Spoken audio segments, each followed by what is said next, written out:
you are live. Welcome to Safari Live. My name is Brent Smith. I have the incredible Vervet on camera with me, and we are in search of the male lions that were hunting buffalo last night in front of the Djuma camp. Now, thank you very much to Chris Rogue and others who sent us all those updates. And I won't lie, when I first heard them roaring, it sounded like they were outside my window. They kept us up last night. They were all around camp, roaring away. Now, I'm coming in from the south, and James is coming in from the north. So we're aiming to have a pincer movement to try find the lions. Now, some updates from Buffalo's Hook in the north. Yours has just let me know that Mvula and Shalova are mating again. Oh, it's a vulture. Now, I see he's all huddled against the cold. I don't think there's a kill here. I think that's where the vulture chose to spend its evening, and it's going to be waiting for the warmth to come and the warm air to rise so it can ride the thermals in search of food. And it is apparently 16 degrees Celsius, 61 Fahrenheit. VM and I are not so sure. It feels a lot colder this morning, especially since we've been down in the Milwaukee Riverbed. And remember, we are live and we are capable of taking questions, and we'd love to hear from you. You can use the hashtag Safari Live on Twitter, or you can send us an email on questions@WildEarthTV. So fingers crossed that we're going to find all the Nkuhuma. Now this is a bit more interesting. There's a couple of more vultures around, but we know that, look at that. Oh, it's going to fly. But we know that the rest of the pride were north in Buffalo's Hook. They were actually seen on yesterday's sunset safari. But now there's a couple of vultures around. There was only 2 males. Maybe the third male had himself a snack.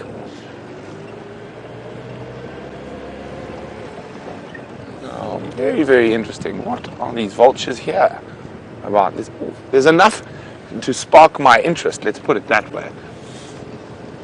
I think there's too many to have been one vulture seeing another sitting and sort of hoping when it landed. What's that on the termite mound, Liam? Saw something move up there. Let's just have a quick look. I saw something disappear behind the termite mound.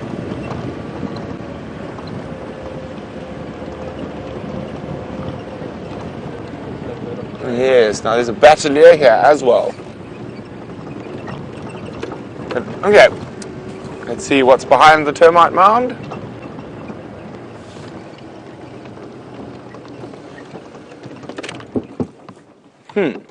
Just more vultures.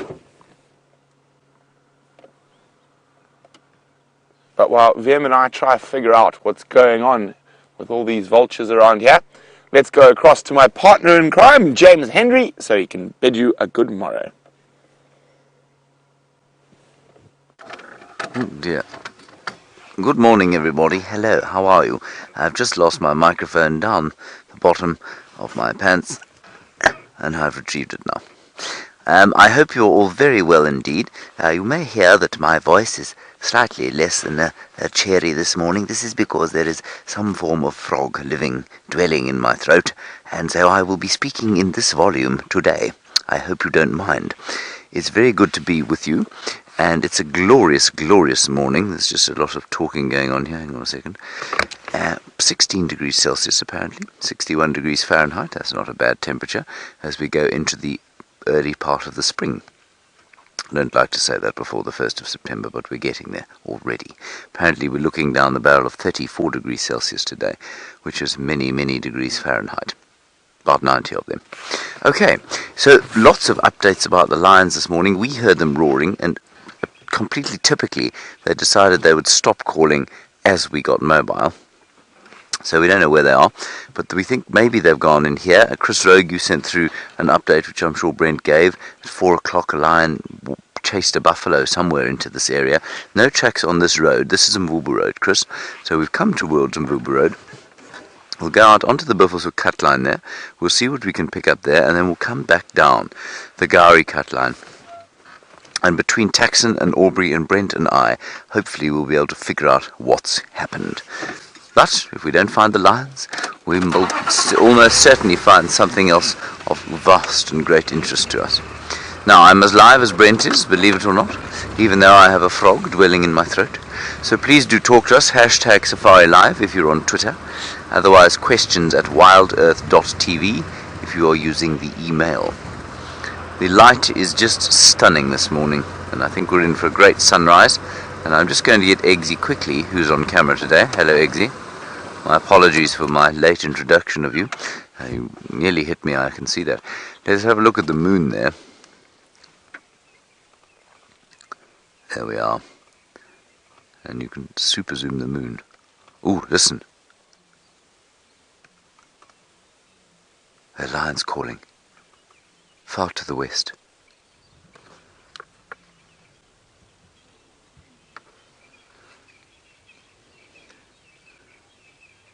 Station's line, audio far to the west, sounds like might be even across from the gate, west of the gate, but definitely a full pride calling there now.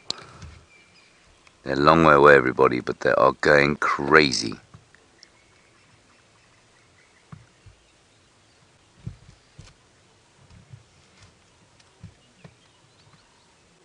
That's a long way away.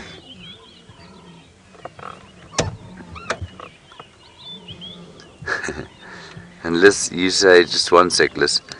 Lions audio, lots of them, sounds like west of the gate.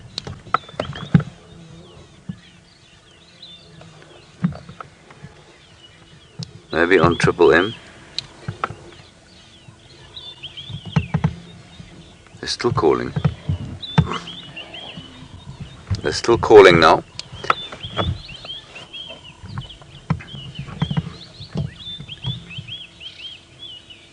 Liz, you want us to try and find a hyena den as well. Liz, I would so much like to find a hyena den.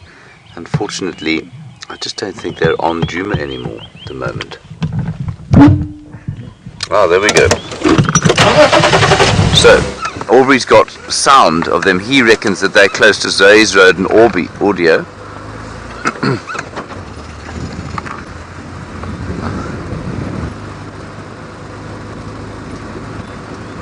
So Aubrey's a bit closer to that area, so he's going to go straight in there. We'll go around to the left.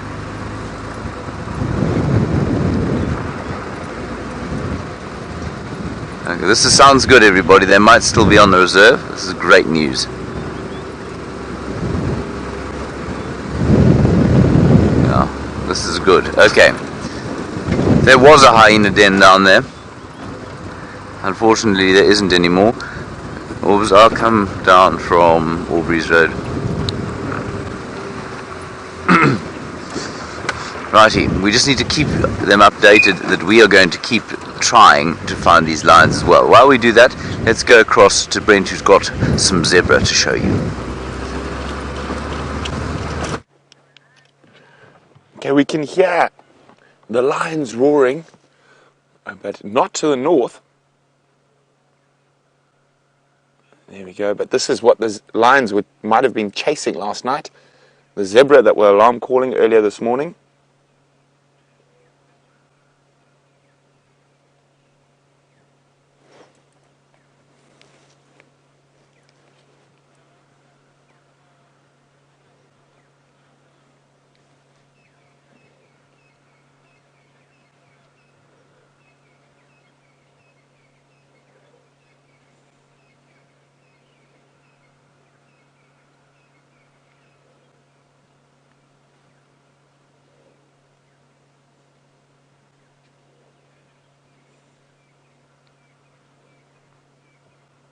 We're just listening now.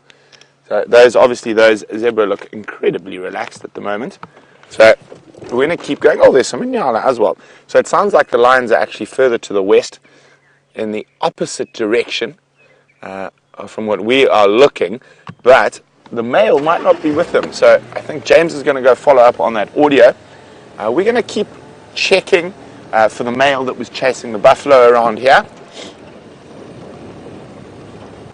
Now, the reason I was keeping so quiet there while the other lions that we barely can hear in the distance were calling was in case the males decided to respond. Oh, lovely herd of Nyala. Hello, fluffies. All fluffed up from the cold morning. There's a little boy. Hasn't quite got his adult colours yet. He's starting to go a bit dark in the neck. Oh, cheeky. I've got horns and I'll use them, even though they are the size of not even the size of a pencil just yet. Oh, look at that little greeting between the sub-adult and the younger one.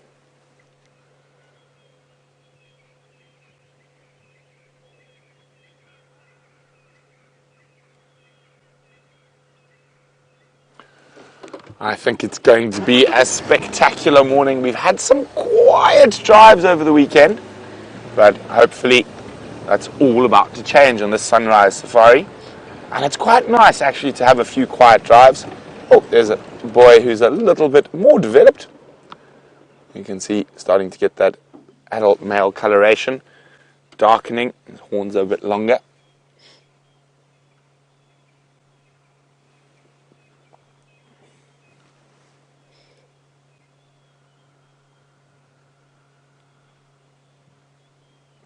What have you got there? Almost looks like he's picked up a little bit of bone. That's the way he's chewing. I don't think that's vegetable matter. There we go. Now he dropped it. It is a little bit of bone. Now, that is not unusual at all, and especially in a drought like we're having at the moment. A lot of the antelope species will chew on old bones, and why they do that is to get calcium.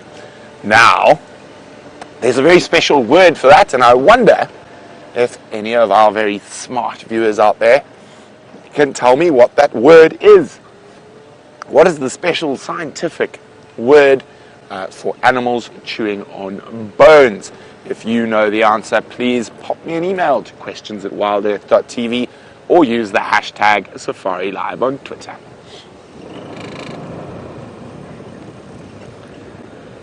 Now I'm hoping James and Herbie and Aubrey and Tax, who are looking around where those lions were calling, have some success. Oh.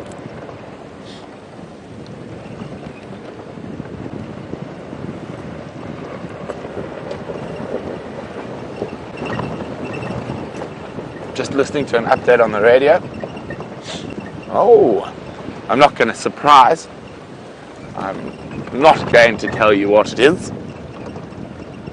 But it sounds like James is in the vicinity. And it sounds like what we are looking for. So it sounds like maybe... Oh, very exciting. I'm not going to tell you what it is, but what it does mean is I'm going to change my plan.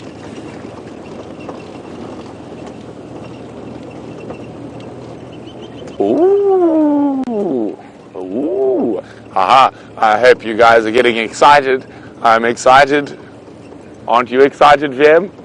Oh, Vim doesn't have Game Drive com, so Vim also doesn't know what I'm going ooh about.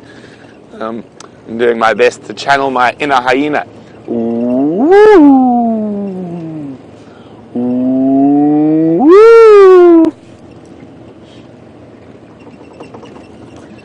Okay, so we're going to keep heading towards... I'm going to change my direction, head towards the south.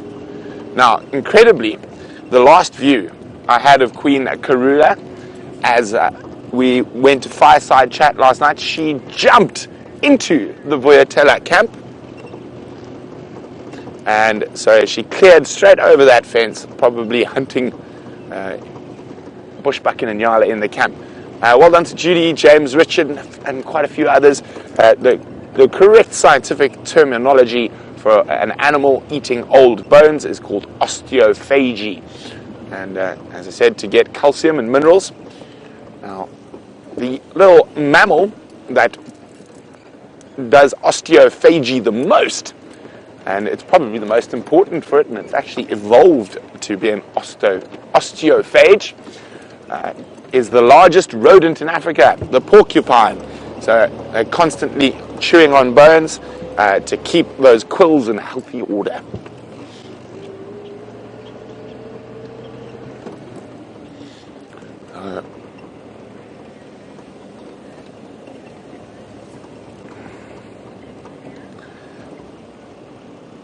Now, James Taylor's wondering, will chewing on bones chip their teeth? It's possible, but not too likely, James. So, I mean, they'll sort of grind the bones rather than sort of crunch them like a hyena.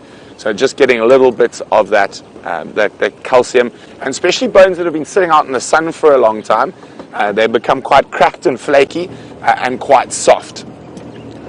So I just want to have a quick look over here. Now, it doesn't seem like Queen Karula popped out at the Djuma pan last night, but she did have a drink at the Gallagher pan, so I'm going to check a little bit further to the south and see if she took a shortcut across quarantine.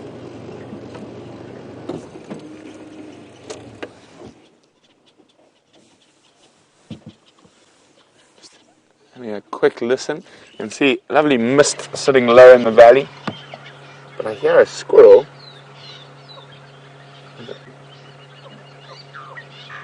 But the Impala don't look too upset.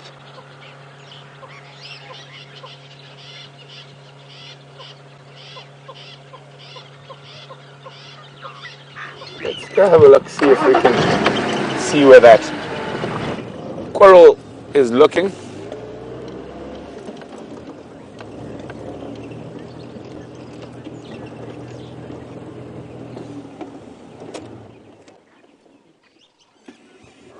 I think those squirrels are just chasing each other around. No, you can see them. There's two of them there. Ooh, I think it might be amorous squirrel time.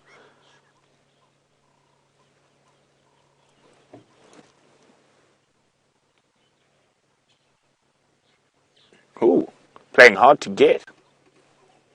I don't think they're alarming at anything. Yeah, I'm going to keep moving.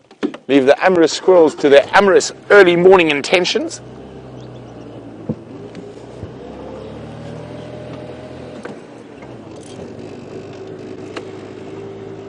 Now, what I'm really hoping after that incredibly windy day we had yesterday is that the wind stays away today. It does make finding animals a little bit easier. Also makes tracking a little bit easier because the tracks are not completely blown over. Well, saying that, we did have such a fantastic view of Queen Karula on yesterday's sunset safari.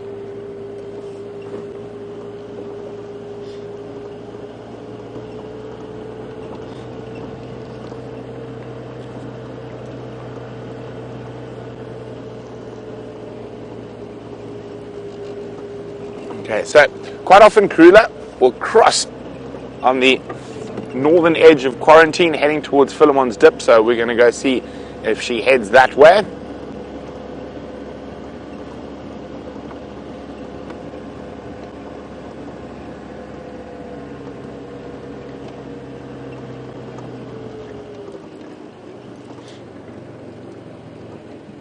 Oh, look at that.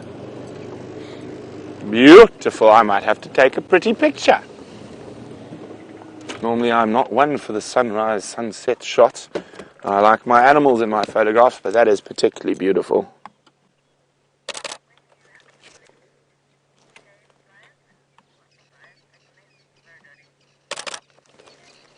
There we go.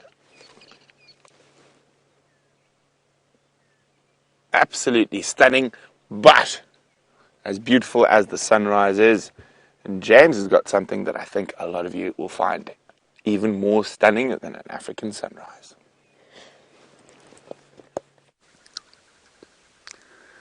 There's a male lion, everybody, and you can see that his whole face is covered in blood. And that is because, just up to where he's looking, the Nkuhuma pride is feeding on a buffalo that they have just killed. We'll go and have a look there now. But there they are. I don't know if the littlies are there. I'm thinking probably not. Okay, let's go and move in and have a bit of a closer look. Aubrey managed to find them. They started shouting here. As you know, we were sitting while they were shouting, and I think what might have happened is they probably had a fight over the kill, and then those males started to call. 4 females. Here come the cubs. Here come the cubs. Oh, I don't even know where to look. Let's go to the carcass first, everybody.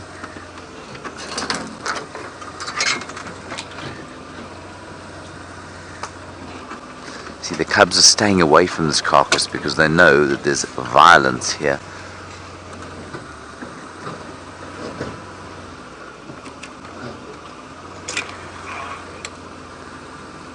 Just want to see if we can't get a view of both. Well, there we can see some cubs. Have you got it? Are you okay there, Eggsy?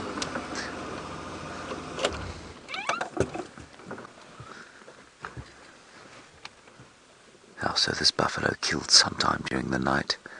I think these are the 5 bigger cubs, given that there are only 4 females here.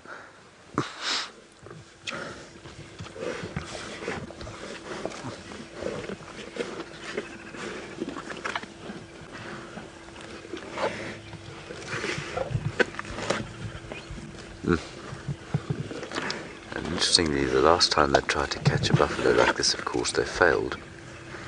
But they had the 2 males with them this time round, and that would have made a huge difference. The steam coming out of their mouths. That's Amber Eyes just going around the back there. This is why the cubs don't want to be anywhere near this, because of the fighting that goes on here.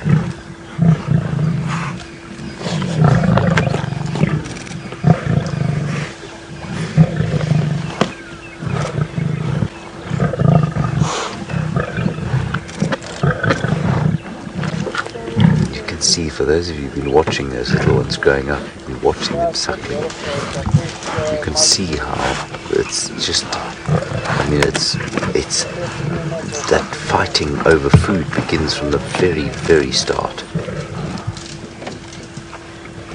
Now, you see the 2 there on the 2 cubs there?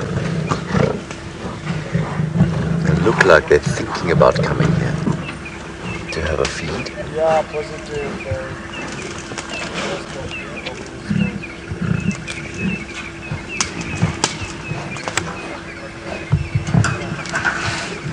Look at that. Look at, they're covered in blood. They're covered in mud, in gore and blood.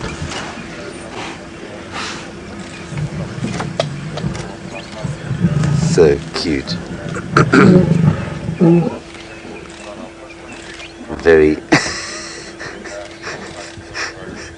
That is disgusting.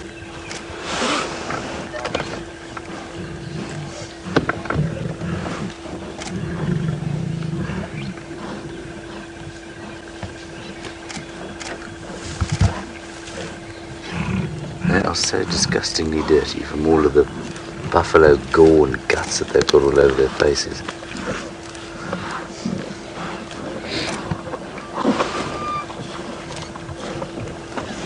There will be a lot of sleeping as the heat starts to build today. These lions will do an enormous amount of very sound sleeping once their bellies are full. She's calling the cubs. She's calling the cubs to come. Watch this. And reverse very slightly so we can see. Fighting.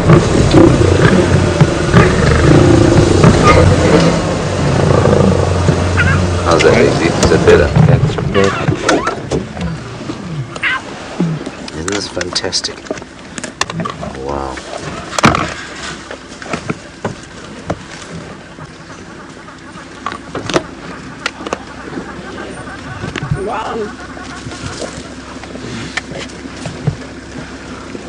So just the 3 cubs, looks like. Is that right, Eggs? Yeah. I think probably just the 3 older cubs. The other, well, there are other 5 are probably lurking not too far from here. Maybe being looked after by the other lioness. Let's see how they don't want to approach. They're very nervous to approach.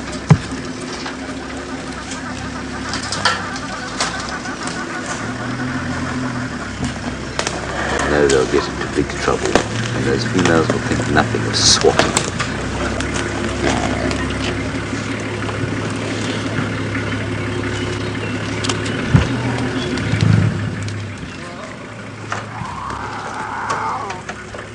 Just trying to make his way there. Grubby little gore-bespattered thing.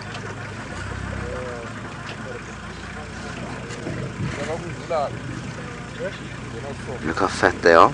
They've eaten well.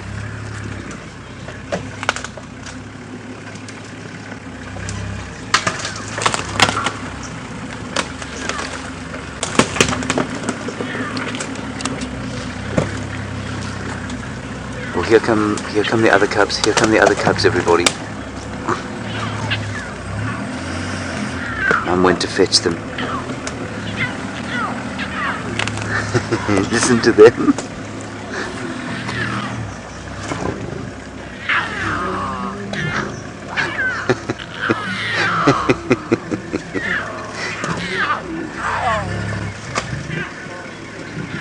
They're all here now, all 8 of them, including the fat little teddies.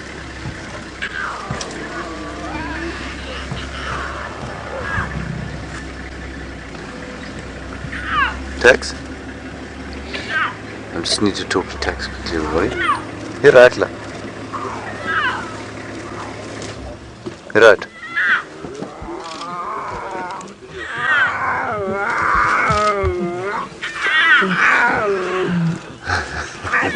Sound. See, they're all roaring now. Yeah. I'm just going to sneak forward so that Tex can get a better view.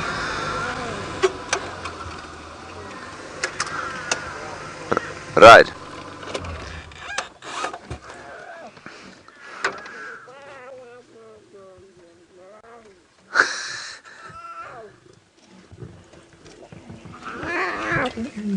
This is just amazing. I don't even know where to look.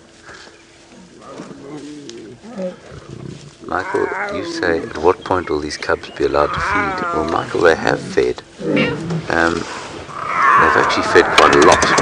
I'm going forward again, just to get this bush out the way. How's that, eggs? Better. Michael, they have fed, but they won't be able to touch the carcass before the adults have had a good fill. They'll get thumped if they do that. Look at that big hole out the buffalo's back there. That's where one of them definitely got on top during the kill and bit away at the buffalo's spinal column. This is just unbelievable, everybody. What a special way to start the week. Hey? Not a bad way to start a Monday, Eggsy. Mm-mm.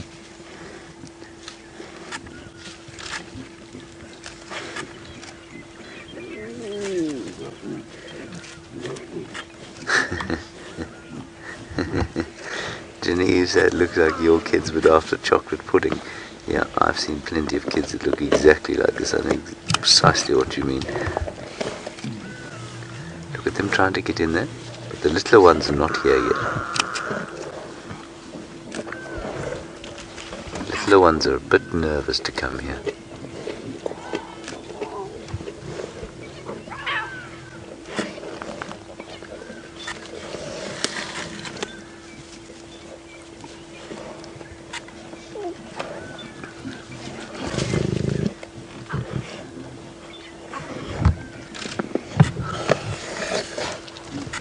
Hello Brenda and Virginia, you're wondering about who the dominant lioness is here. Brenda, in a lion pride there's very seldom actual dominant lioness. It's much more common that they have a completely sort of linear hierarchy, if you like. There's no stratification. The only thing that changes that is size. So if a female lion is bigger than the others at a kill site, then she can be more dominant in that she will eat first because she'll bully the others away. Now what's important for you to realize, I think, or for me especially, I have to keep reminding myself, amber eyes are so distinctive And she's got that sort of character where she does kind of look at us and look at the vehicles and look at the camera. And I think that's given us a slightly false impression of her role in this pride.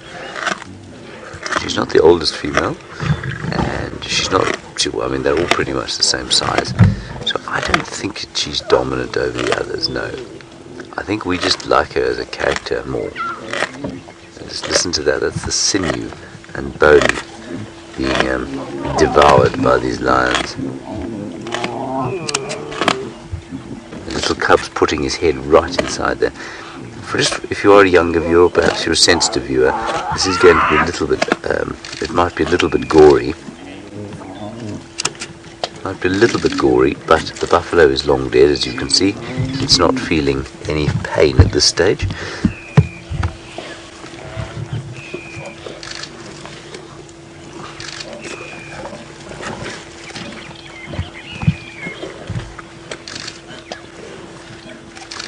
And Michael, you're 18 and you say, how long will this kill last them?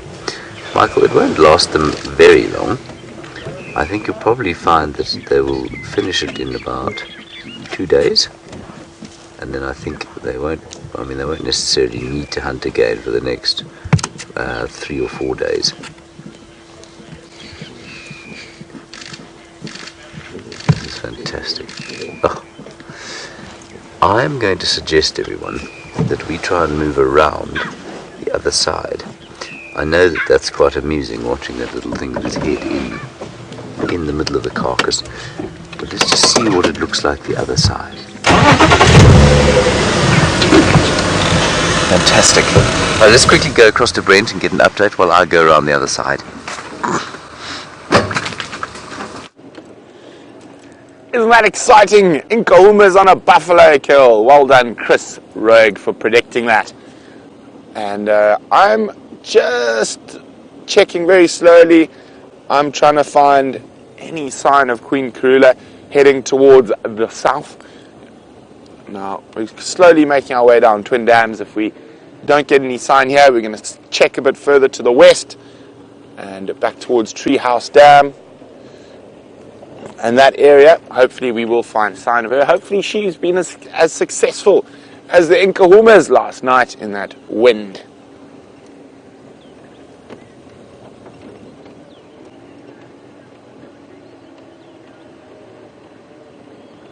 But thank you very much, Joyce, who's a zoomie. For those who are wondering what a zoomie is, so we have the dam cams, and the zoomies are able to control and zoom those different cams. So we are looking in the right area. We've just come onto Twin Dams Road, and Joyce says Karula did pass just after drive, didn't stop for a drink at the pan, but headed straight south towards Twin Dams. So if we can't find any of her tracks on Twin Dams itself, we're going to delve into the Moati River and see if there are any of her tracks in the river itself. So thank you very much for that, Joyce. That definitely makes me feel a little bit more confident in the area that I'm checking. Now, as I said, I think our final control thermometer is broken because it's definitely colder than 16 degrees here. And again, I've made the mistake of wearing shorts. But enough of me complaining about the weather and how cold it is. Let's go back to the incredible Nkuhumas on the buffalo kill. Look at that, everybody. Those are the littlest cubs, those little fat teddy bears that we've been watching for the last little while. And they're a little bit skittish to come through to this kill. You can see they want to. They're watching what's going on here. They're so beautifully lit there. Isn't that stunning? Look at them. And they're so fat and in such good condition because their mum is obviously producing lots and lots of milk.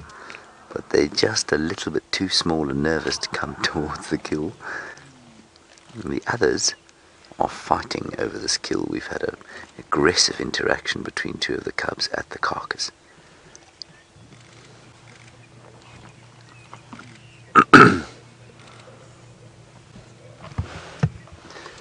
There they all are.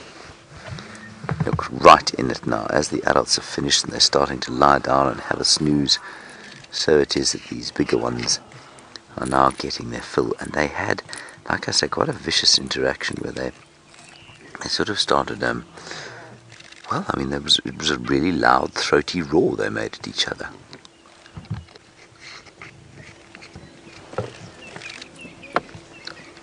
They were so dirty.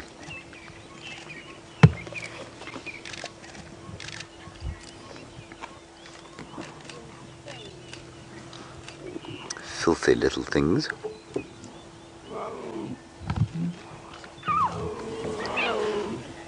And the claws. Look at those little claws. Hello, Gail in Australia. You want to know if we have know all the sexes of these cubs yet? We don't, Gail. You can see quite easily now. We know that the fat teddies who we've just seen, and those fat teddies are 2 males and 1 female. And they're just playing off to the north of us. If you can see them there, they're running around there, having a whale of a time.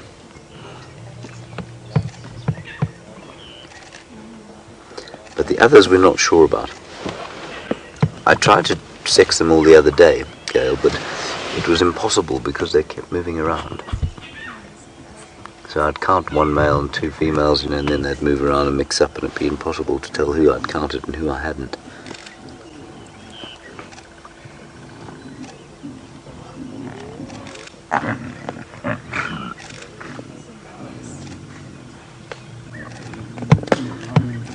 No, we're not going to be here all morning, I don't think, everybody. Look at that thing now quickly on the horn. I think there are going to be a few other people trying to get in here, because this is obviously the most spectacular sighting.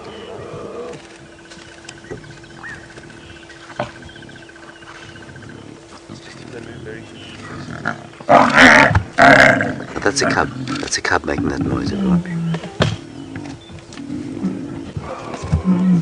There's an adult calling. I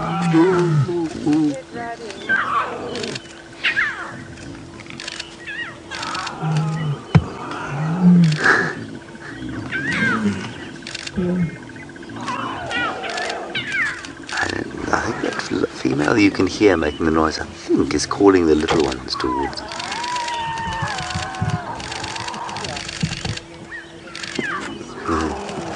Shamsan, you say, has Eggsy ever filmed anything like this before? And if not, he must be loving his new job. Eggsy, have you ever filmed anything like this before on a Monday morning? Never. This is his first time. Are you loving your job, Eggsy? More than I It's amazing, isn't it? Right, here come the little ones. They're getting a little bit braver. 2 of them are, anyway. Oh no, these are the 3 little ones. There are 4 here. One of the older ones is hung back here.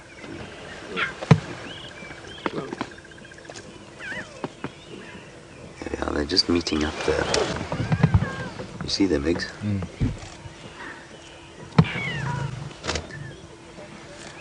Look! Oh, what a pleasure this camera is, huh? So I think there's through the 3 6-week-olds and the 1 10-week-old is in there.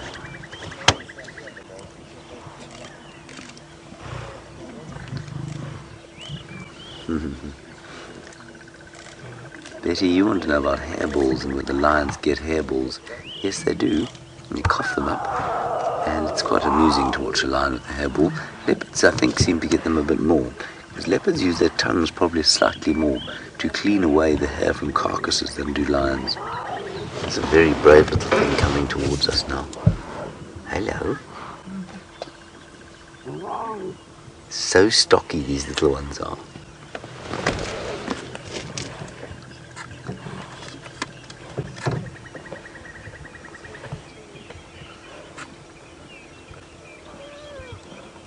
I don't know why I think that they're so much. They are definitely fatter than the others, but that's probably because they haven't been moving with the pride yet. So whenever they've wanted to eat, they've just turned to Mum, and she's allowed them to eat.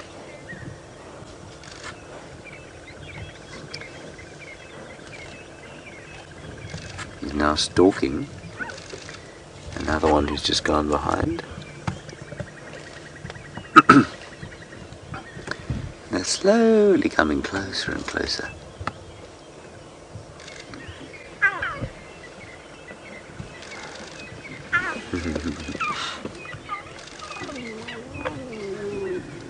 You might still be able to hear the growling at the carcass. I mean, these cubs will not even kind of touch the amount of meat left that there is on the carcass.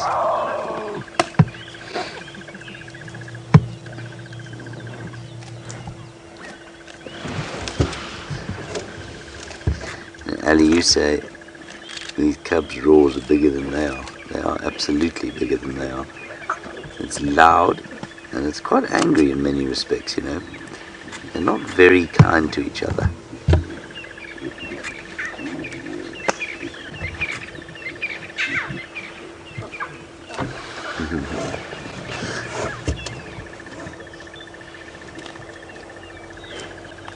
Alice, I suppose possibly the answer would be yes. You say, could one cub kill another cub? I mean, it's a possibility, but it's very unlikely. In hyenas it happens commonly, but very uncommonly with lions. Especially with them all being relatively similar ages. I mean, in a year's time you won't notice the difference between the sizes. Look at these things now, Iggy. They're coming right up to us now. There they are.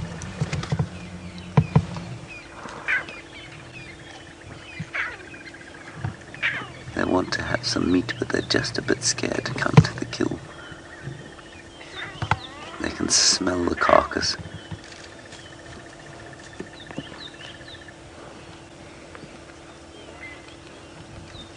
Fat little teddy bear. Almost looks like they're using us for some kind of cover.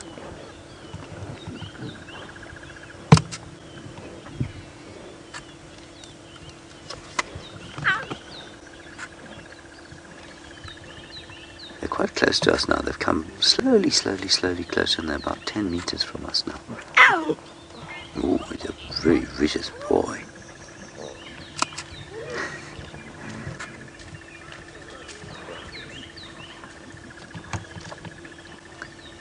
I don't know if you can hear, but way in the background, the call of the pied crow.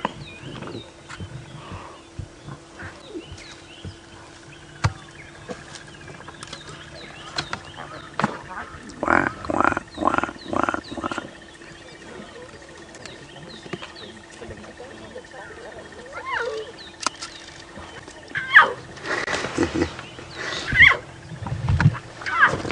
Another little one right in front here, thinking about this. What is it? It's a large false thorn tree. Mangled, very old false thorn tree. There you can hear the crow. So often those pied crows come through here. It's not common to have them here.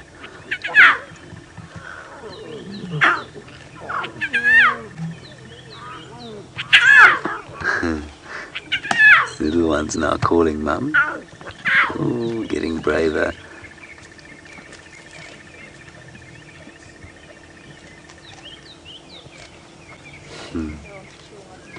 No, not so much. Where's that fourth one? No, the fourth one is still lying back there.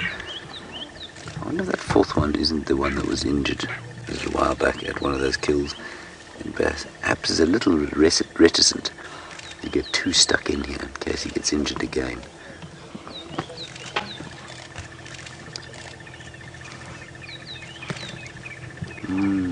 Oh, now they've got the meat. They're licking the gore off one of the older one's faces. Eggsy, I'll try and get us slightly forward there.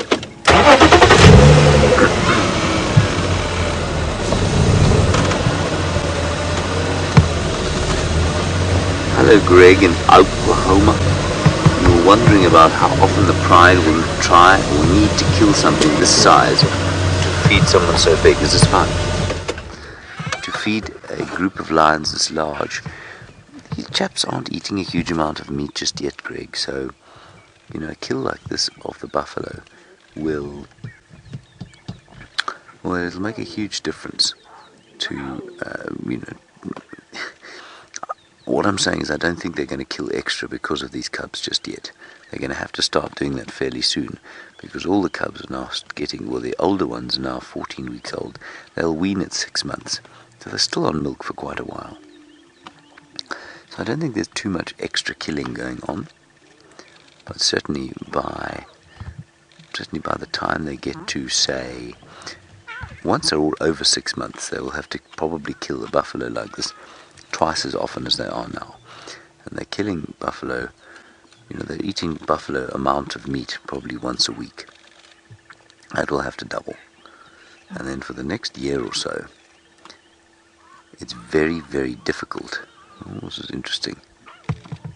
One of the females has moved off there to go and call the youngsters.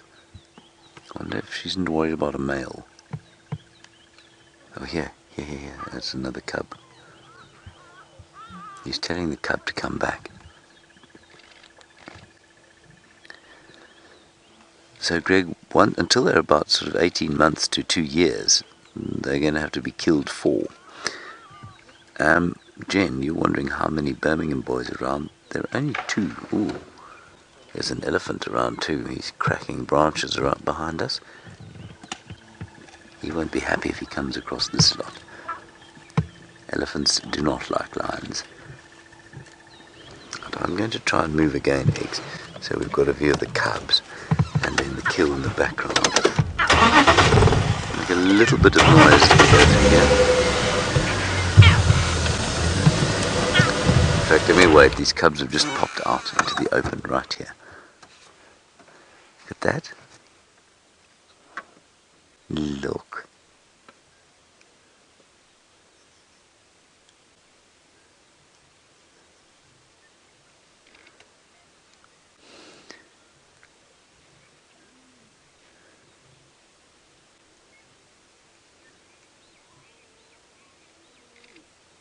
Isn't that cool?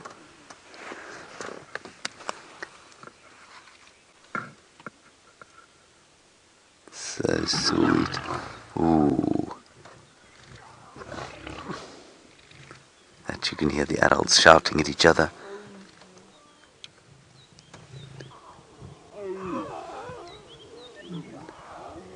Oh, it's amazing.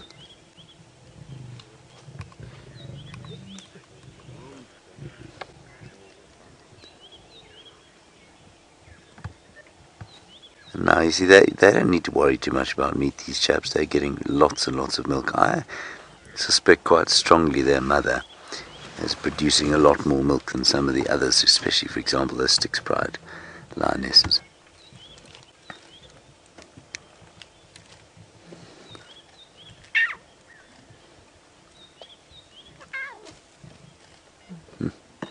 Alright, we're going to sit here for a bit longer. Let's head across to Brent, who's got something hanging in a tree to show you. Look at this. 2 little Vervet monkeys, aloe grooming, and they're right on the eastern edge of a knobthorn tree, trying to catch as much early morning sun to warm up before going foraging.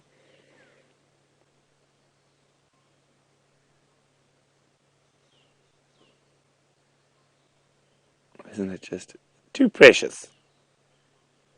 So we're in the Mawati Riverbed at the moment, and we're looking for any sign of Queen Karula. No luck so far, but we're going to keep checking. So we've done all the way down to Twin Dams on the southern boundary, and now we're heading back north in the riverbed, hoping that we're going to find a track, or even better, the Queen herself.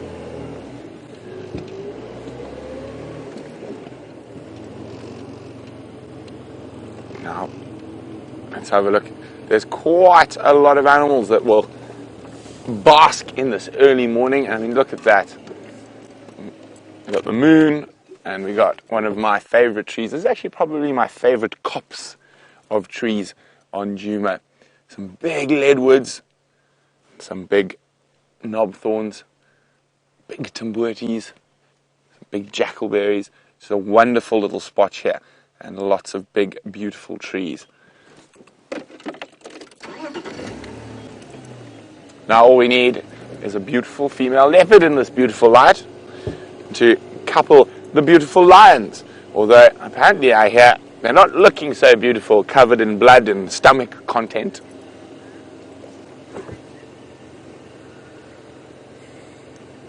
Now, yesterday when we saw Queen Karula, she had a thorn stuck just below her eye, and Jason's wondering, could that cause blindness? Very unlikely. It's not in her eye itself, it's just in the skin below. It is a possibility it could get infected, which could cause blindness, but I don't think so looking at that. And I'm pretty sure probably by the next time we see her, it'll be out. And hopefully the next time we see her will be shortly.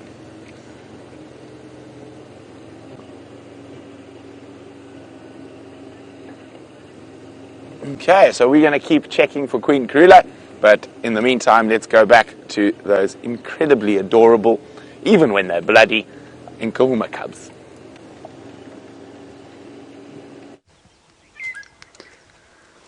The little ones, everybody, have come up right close to the car now.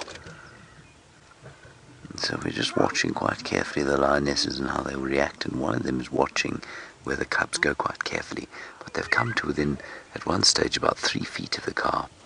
They're enjoying the base of this mangled false thorn bush.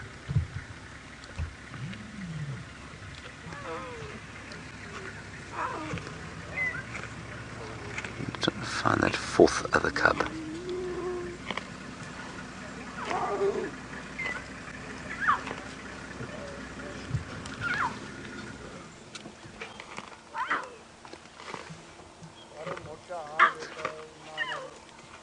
I just need to ask, and we're probably going to have to move out, everyone. Yours, you can make your way straight here. I'll move out as soon as you get here. Ndafamba.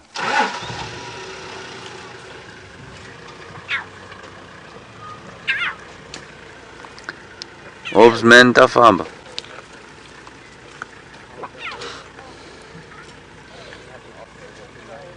We might have to leave, everyone. I'm not sure what the vehicle story is.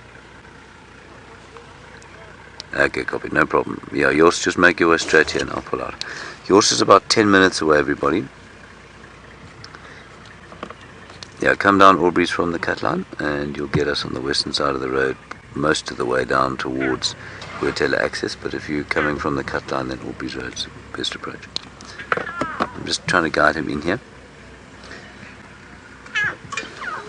So I think we will have to move out, but that's okay. We've had an amazing time here, but we've got about 5 minutes left, so let's just really enjoy them for the next 5 minutes in the most perfect light. And let us just pinch ourselves once more, Eggsy, and remind ourselves that this is Monday morning, when most people are sitting in the traffic, mainlining Prozac to try and stave off the depression of the week. And here we are, sitting with lions and their little cubs in the morning light.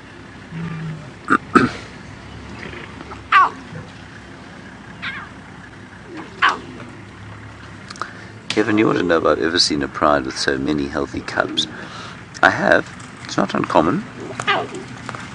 Remember, the health of these cubs really does depend on what they're eating, and their eating depends on what the mothers are hunting and how much milk they're producing. But also, when they're only suckling, like the little fat ones, the two males, the two fat teddies, or 3 fat teddies. The 3 fat teddies are, sorry, I was just being spoken to in the radio there. They will stop being quite such fat teddies once everyone starts eating meat. Then they start to look a lot more ropey. Once they start weaning and they have to, deal with, like that one there, and they have to deal with the fact that they're not always able to get enough milk all the time, it becomes quite difficult for them. And so, yes, they look healthy now, but they're a little bit older. Most of them in the Styx Pride cubs, for example, or than those little Styx Pride cubs. And I think that's one of the reasons that they look so good. But I think the 3 youngest are unusually healthy. I think they're unusually fat, and I think their mum is obviously very full of milk for them. Obviously that means, it depends a lot on what they're eating.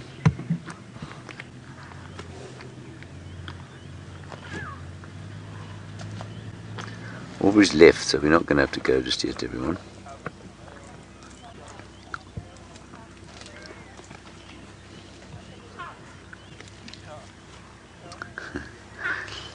Anna in Connecticut, a good one from you about whether or if all these lions grow to adulthood and to independence age, will we be overrun with lions? No, we won't be overrun with lions. Remember, the Nkuhuma Pride at one stage was, I think, up to 20 lions at one stage. So that's not that unusual. Prides that size don't last, though, and they tend to be knocked off. And the numbers of lions fluctuate so greatly. So, yeah, we've had a pretty lean lion time, I think, of the last little while. This might increase that. Just remember, though, that the males, 1 in 10 chance of reaching adulthood. Females probably about a 3 or 4 in 10 chance. And although if the females, so let's pretend of these 8 cubs, 4 of them are females and 4 of them are males, which is sort of a fairly sound guess. 4 extra females in this pride is probably going to result in quite a lot more meat being consumed, but not enough to actually dent the buffalo or impala or any other sort of herbivore population numbers in this area. The males will move off. This one's just under the tree there, staring at us.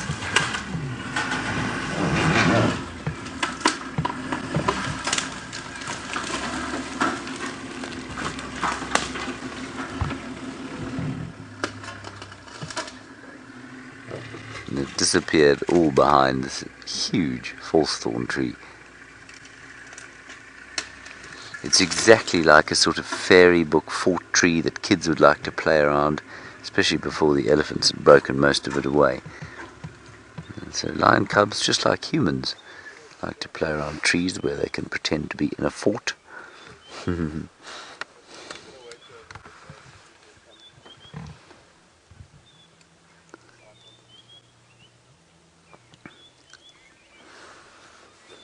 Let's reverse it a little bit.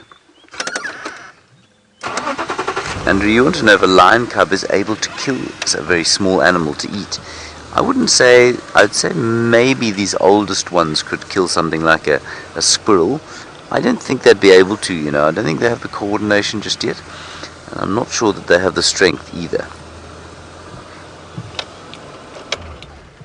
But I think that I think you'll find that once they're about 6 months old or so, they could start killing things like squirrels and maybe the odd mongoose. But by a year, they can easily start killing other things. But they're not skilled hunters until they're about 2 years old.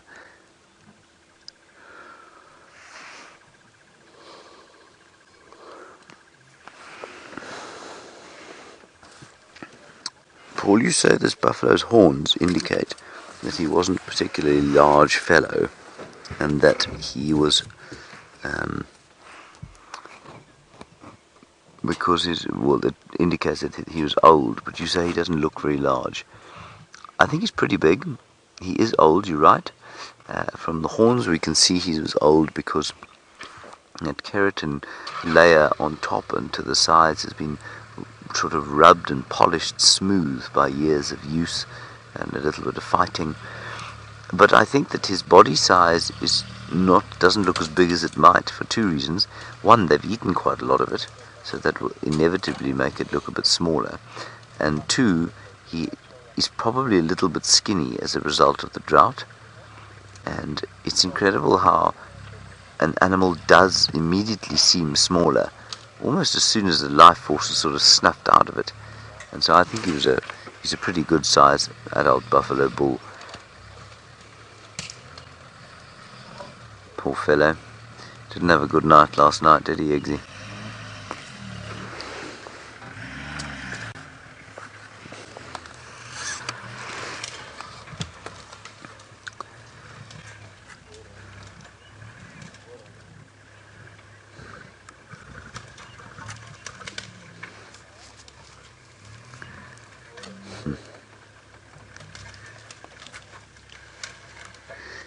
Sandy, a very nice question all the way from Missouri, and I love these questions that sort of compare human beings with animals.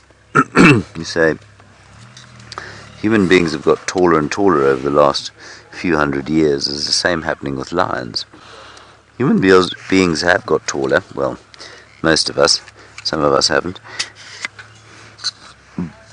But that's not some sort of evolutionary function. It's a function of environment. It's a function of the fact that we eat much better. We've got much better medical care. Especially infant nutrition is extremely improved as from what it was, say, 200 or 300 years ago. So I think, Sandy, that lions will remain exactly the same size as they have for millennia.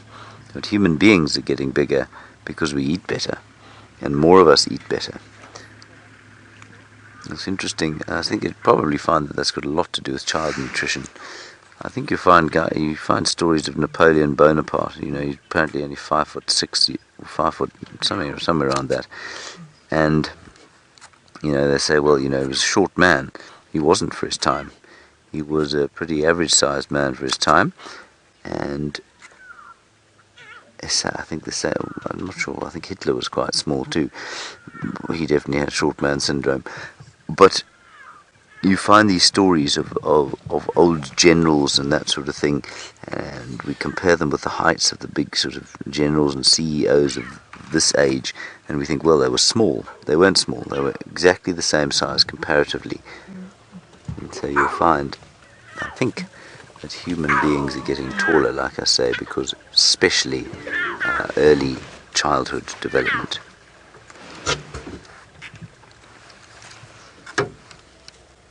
Look at all these little cubs coming up towards us. They're now basically climbing under the car. We're being surrounded. We just need to watch the lionesses now. Make sure that they don't get offended by us.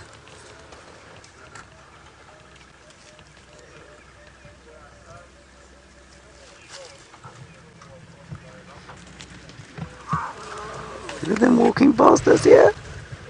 Oh, this tiny little thing.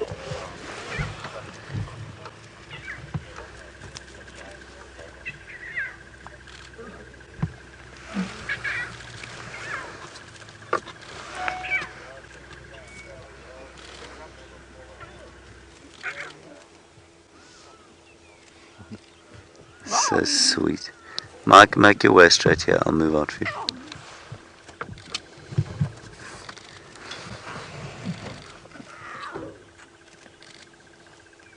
This is just unbelievable. It really is unbelievable.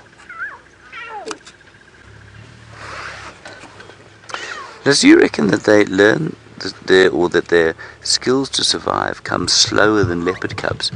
Yeah, you're right, they do. You're absolutely correct. You know, they're a useless member of the hunt until they're about 2 years old.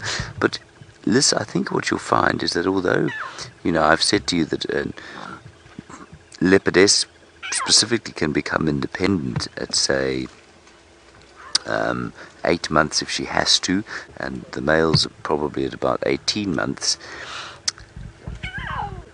The big thing about how the difference in the lions, obviously, is that they live socially. And to learn to hunt in a group, I think, takes a lot longer than learning to hunt on your own. And definitely by a year, these chaps will be able to kill on their own very successfully the smaller stuff. But I would agree it does take a little bit longer than it does for the leopards, for them to become totally independent. But I think that is largely a function of their sociality. Look at these ridiculous things here on the logs behind us. I mean, it's just too special for words.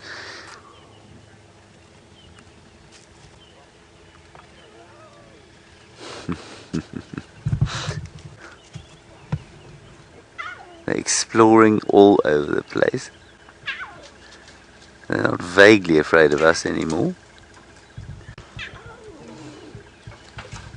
And every so often they wander a bit and the lioness lifts her head and she starts calling them again. It's quite interesting also that there's an older one always with them. I don't think he's there as in any kind of mentorship role, but I think that he's there because he prefers the company of the smaller ones. He doesn't get beaten up by them.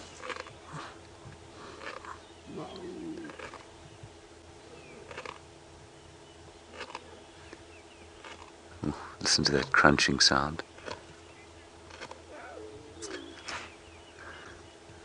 Alright everybody, we're going to go across to Brent. I'm going to try and stay here a little bit longer, but if we have to leave then we're going to. But Brent has got a multi-species pile-up to show you.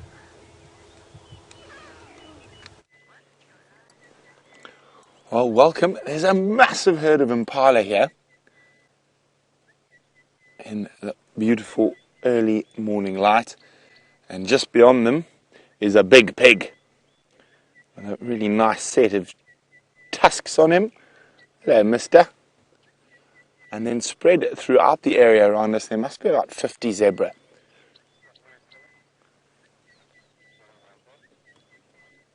And so all moving. There we go. There's some of the zebra. The rest of them are to the east of us. And you can actually hear the impala's footprints as they move across that dry earth.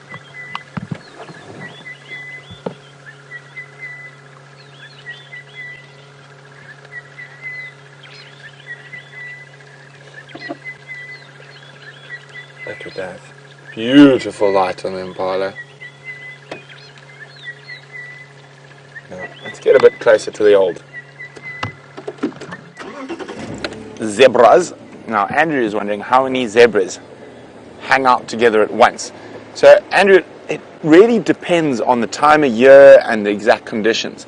You can get 1,000 zebra together at once in Botswana in the Makgadikgadi salt pans.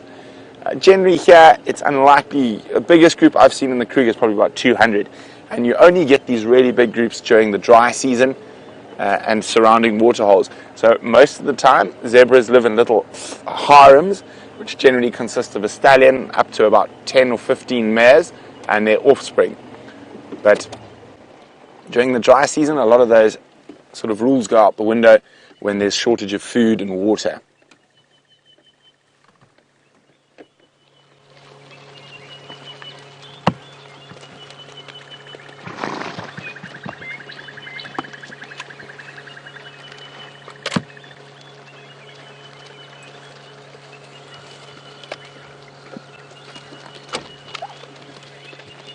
Now, Gregory's wondering if zebra can outrun a lion. Over middle distance, yes, Gregory. But over a short distance, sort of 50 meters or so, not. So lions generally live off that sort of short burst of pace. But if the hunt extends for any length of period, the zebras normally can get away.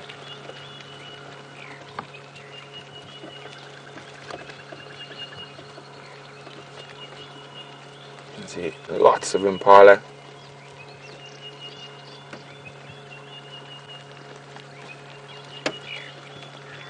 The great generalist of the herbivores.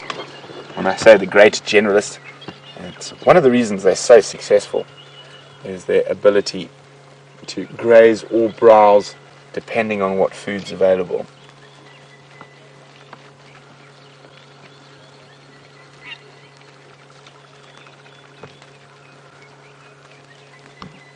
It's quite nice to just sit in the sun and enjoy these incredible animals as they meander past us. I'm just trying to see if I get that perfect impala shot with the light shining in the eyes.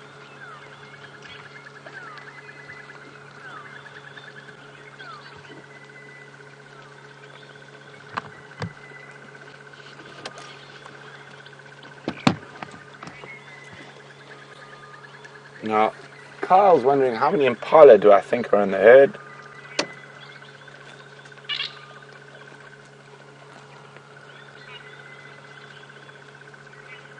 I'd say probably close on 50. Just in a quick count on the ones to the left, I got to about 35, and then there's still a whole bunch more still, or the last of them moving through. I'd say probably around 50 impala. And the zebras are quite spread out, but there's also probably around 50 of them in this area, but they are very spread out in comparison to the impala. But they're all looking very relaxed, like Karula is not nearby. But there we go. What a lovely little sighting, multi-species, warthogs, impala and zebra. and all of them have done well to avoid the lions, unlike that buffalo. So let's go see what's happening there.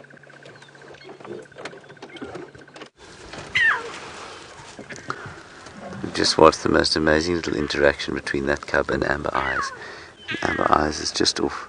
That's her there, you can see. And she very friendlily greeted one of them, but one of them then tried to suckle from her, and of course she's not lactating at all. So you got a nasty little snap from her, and then the two of them decided to come this way and leave Auntie Amber to her little siesta.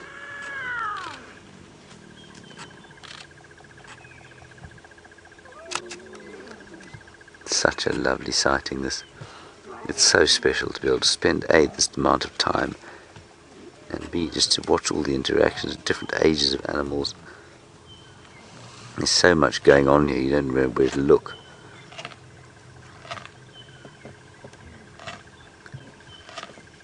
And you can still hear that crunching of sinew, as the back molars, the carnassial teeth, shear away the meat from this incredibly thick buffalo hide.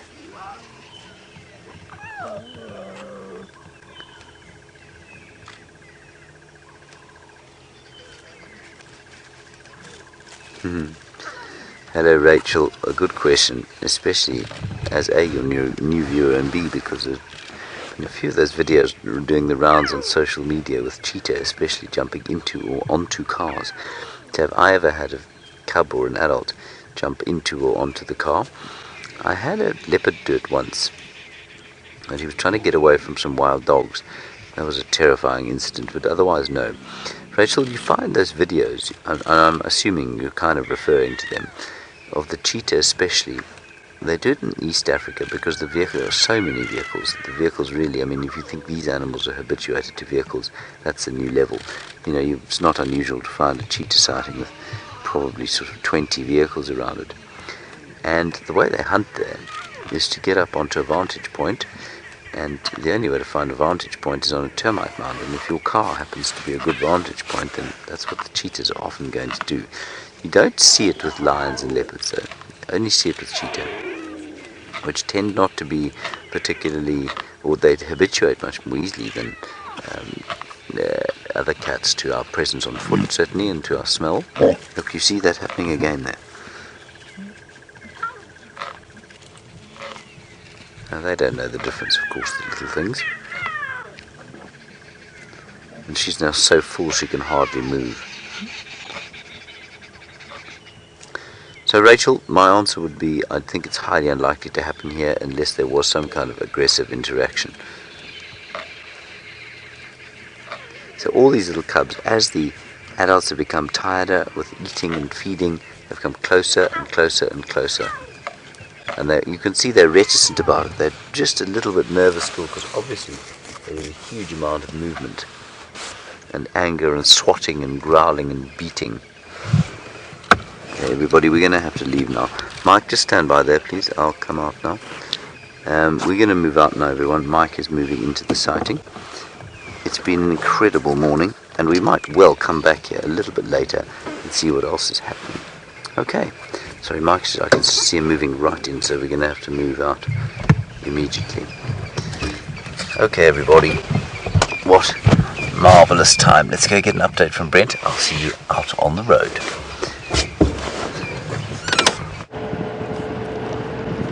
What a special sighting you guys have been enjoying with James. I won't lie, I'm a little jealous. Vim, are you jealous? Yes. Yes, we're both jealous. We're hopefully going to make up with it with some spotted cats. Hopefully. So let's keep it going. So far we've checked a lot of Karula's likely hangouts with no signs. Now it is possible she might have gone towards Buffelshoek Waterhole for a change. I mean, she is moving back further north and further east in her normal territory. I'm going to just check towards our southern boundary from Shabam Road. Now, Shabam is a Shangaan word, which is quite a new Shangaan word, and it's to do with the noise that thing makes. Shabow! So it is the Shingan word for a gun or a rifle, and this is called Shaban Road because there's a quarry that the guides practice their shooting in just off here, so that's where it gets its name. Shabow!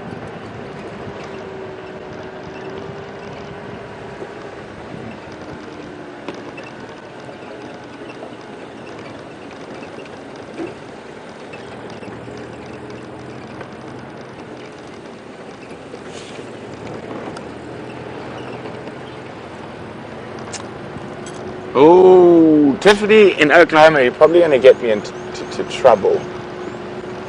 Tiffany said she went to the zoo today and their leopard in the zoo has a little newborn cub.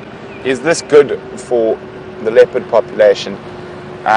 Tiffany, if you look at the meta population, the whole population, probably not. It makes absolutely no difference to the greater leopard population in the world. I don't know which zoo it is, but I generally err on the side of caution with zoos, especially if they're breeding big cats. There's so many big cats in captivity, and the quality of life is, to say the least, probably not what it should be. And I know the zoos do try hard and stuff like that, but you've got an animal that in the wild ranges over massive thousands of acres and now confined into a very small space. So Tiffany, probably great for you guys to look at in terms of the greater good of leopard conservation. Probably very little help in terms of the leopard populations in the world. Now, leopard are incredibly adaptable cats, and they are, what you got there, Vim? Civet. They are very widespread, and they are under pressure, and let me leave no doubt there, but of the big cats in Africa, they're under the least pressure, and of the big cats in Asia, under the least pressure. Okay, so what we're going to do is, I think, we're going to go have a gander on Arathusa.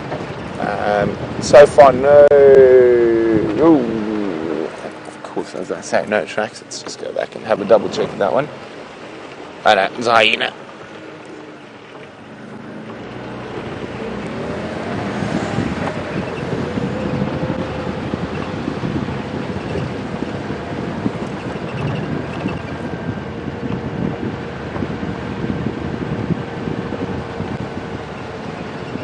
Liz has saying they've been seeing hyenas having a drink at Djuma before moving off again.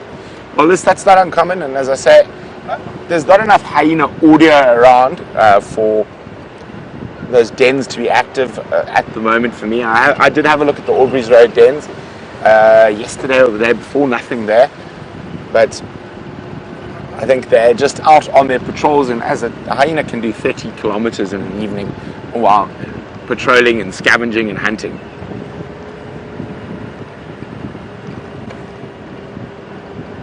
I see a vehicle. Looks like they might be looking at tracks up ahead, so let's go have a morning meeting with them.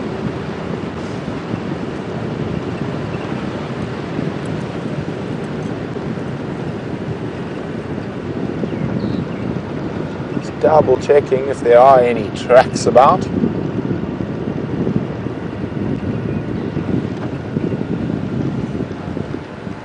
Always a good place to check these junctions of roads. Now, there's a possibility we might see Shadow or Karula in this area.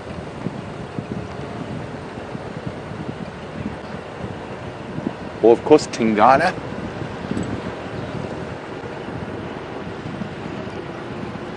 So far, just hyena tracks.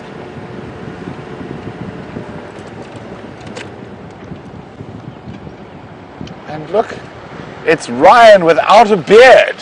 And looking quite suave in his aviators. Hello, sir. How are you, buddy? Very well, and yourself? I'm Any updates from your side? There is, but nothing you want to go and look at. I've got an update. It's probably not going to make you happy, though. Okay. Nkuhuma's on a Buffalo Kill Aubrey's Road. I know, I'm okay with that. We got the sticks on Right. nets. Okay, cool. And anything further east? It doesn't sound like much. I've just crossed over, so I'm not sure. But on that side, so far, it seems like that The Mafuzzy Ingwes are all on Elephant Plains, Of course. doing their thing. But if anything does cross over, I'll send you guys a message. Cool. Thank you very much. Cool. Cheers, good luck. Enjoy the That's a good sticks. one. There you go, that's Ryan, the head ranger from Arathusa, and a good friend as well.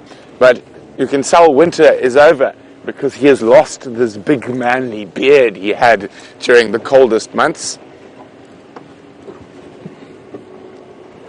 Let's fix my chair. Okay, so what he said, all the female leopards seem to be on Elephant Plains as well as the males. So maybe we won't go across, or maybe we will. Should we throw the dice? VM, what do you think? Let's go look at Red Dam at least, exactly.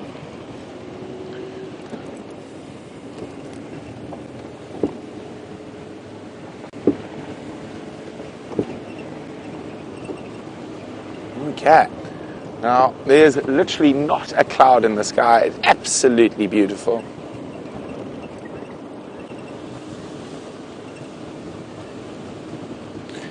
Sarah, I don't understand what you're saying. I can't understand. Sarah, I don't understand you. Now, for those of you asking why I don't understand Sarah, Sarah says, how do you say, my mother says you need a haircut in Shanghai? Now, Sarah, I think for that comment, I'm going to try to grow my hair as long as Brian's, so down to here somewhere. How long is Brian's hair now? Here, somewhere here. So, no, I'm joking. I probably would get too frustrated if it got that long. And summer is coming. Maybe it's time for a haircut. Maybe not.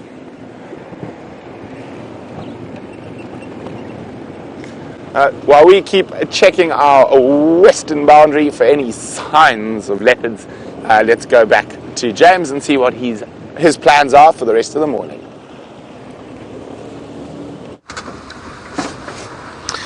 Well, we're back again, everyone. We had to leave, as I said to you, the lions. They're still eating their buffalo, and I think they will be for the foreseeable future. So that we've got probably for 2 days or so cubs on a kill. I thought those are green pigeons, but they are not. I fear me they are just the humble ring-necked dove. What do you say, Eggsy? You think they're ring-necked doves, do you? It's not particularly exciting. But it's quite exciting, Eggsy.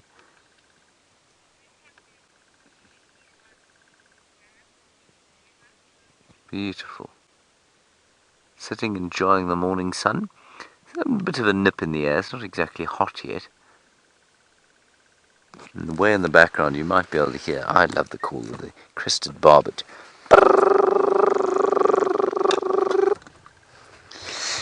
It's so nice having this lens also, because it means we can do some nice birds.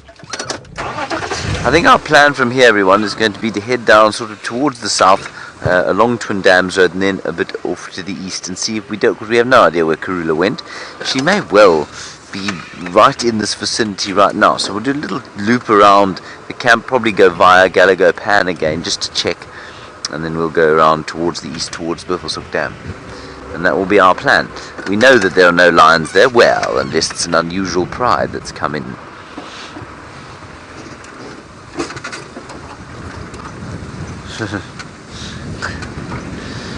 Hello, Shelby. Very nice question from you. You're a new viewer, I think, and you want to know how exactly they kill, how those lions would have killed that buffalo.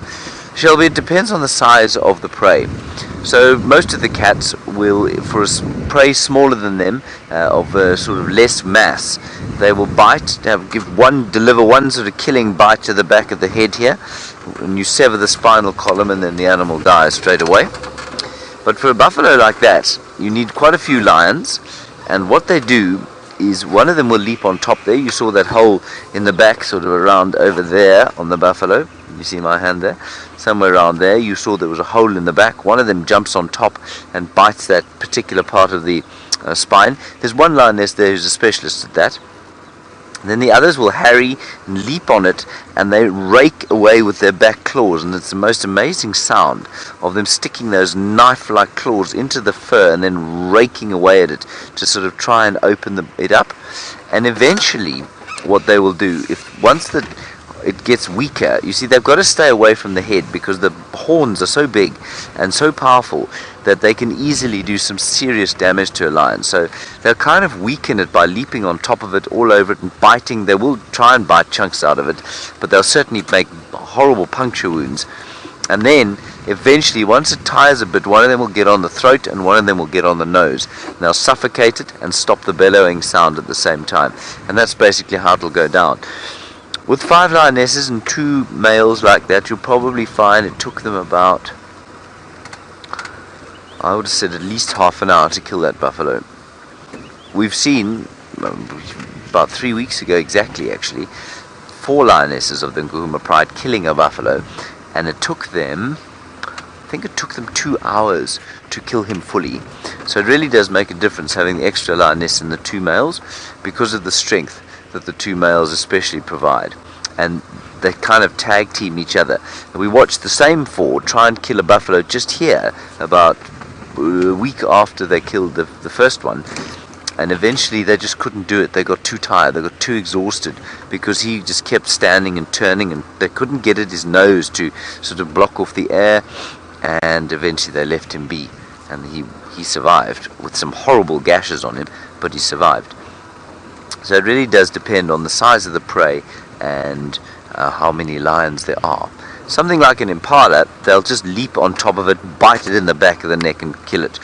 A leopard, for example, with a slightly bigger animal like an impala, will jump on top of it and then grab it in the throat because it doesn't have any help, obviously.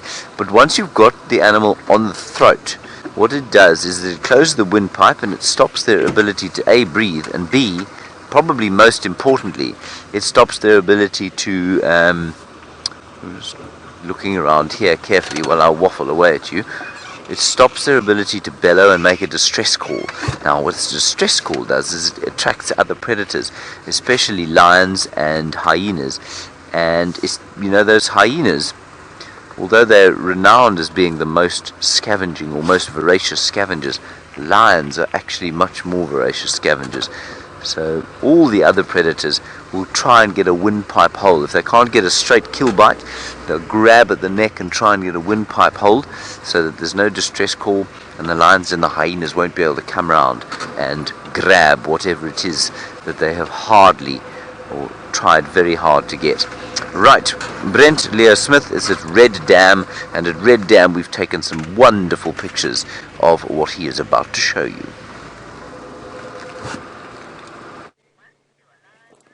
And yet another wonderful picture of the African fish eagle. Look at that perfect reflection in the calm morning water.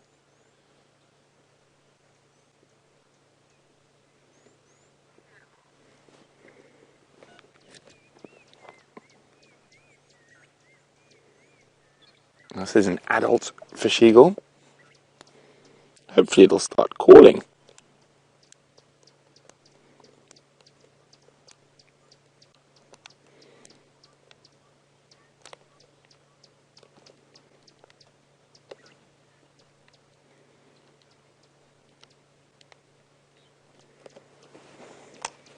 You can hear some other fish eagles calling in the distance.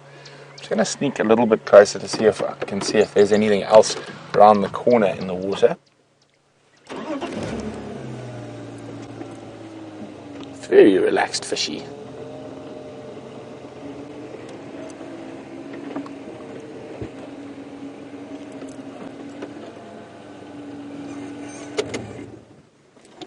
Oh, didn't move a muscle, the fish eagle. No hippo yet. They might move into the water a little bit later in the morning as it cools down. But hopefully you guys are going to get some good screenshots of that fish eagle with its reflection. I'm just going to snap one quickly. I'd recommend you wait. There we go. That's the one. Oh, might get attacked by the Egyptian geese. Get ready to get that screenshot of a fish eagle flying. Wouldn't that be awesome?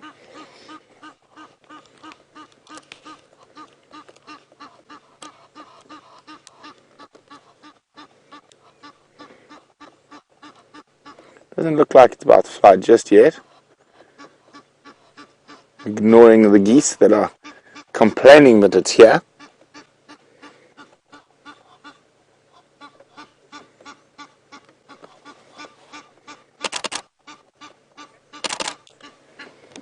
Isn't this absolutely spectacular? I think I got a very cool photograph there.